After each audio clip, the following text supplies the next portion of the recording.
What does President Trump want to see happen during this 2-week negotiation period for DHS funding? Is he confident that a deal will be reached? And what specifically is he willing to accept on some of the ICE and Border Patrol reforms that Democrats are asking for?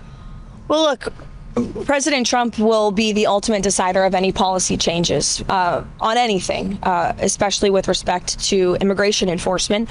What I will tell you is the president is never going to waver in enforcing our nation's immigration laws and protecting the public safety of the American people, in his ardent support of ICE and Customs and Border Patrol, who unfortunately the Democrat Party has made a decision to demonize. I heard Senator Schumer referring to them as Donald Trump's Nazi secret police force, I believe, were his words. I don't recall that same language being used when President Obama was in the White House and was deporting millions of illegal aliens from our country using this very same agency and these very same agents who, by the way, have jobs because of the laws that were passed by Congress. So as for policy discussions that will take place, Congress will have those. The president will decide on those. You saw yesterday Secretary Noem announced that DHS agents on the ground in Minnesota will begin using and wearing body cams. That's something DHS is looking to roll out nationwide, assuming they have the funding for it.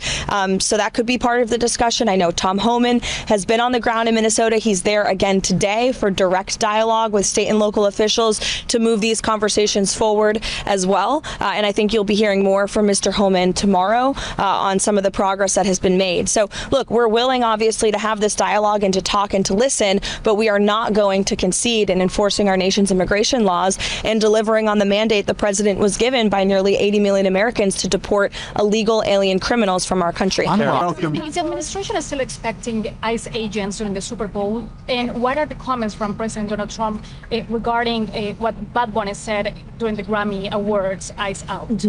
I have not spoken with ICE or the Department of Homeland Security or Secretary Noem with respect to enforcement at the Super Bowl, so I don't want to speak on a topic that I don't have knowledge on. I'm sorry, but I would defer you to them. Is that Bad Bunny?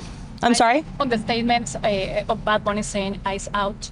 Yeah, I mean, look, I think it's very ironic and frankly sad to see celebrities who live in gated communities with private security, with millions of dollars to spend protecting themselves, trying to just demonize, law enforcement, public servants who work for the United States government to enforce our nation's laws.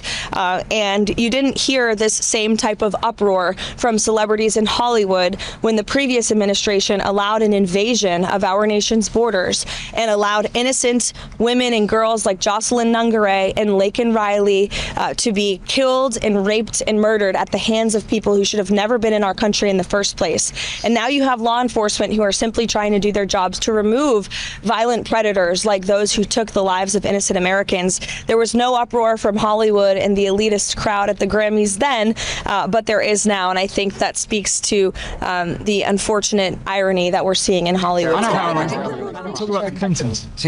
I'm sorry?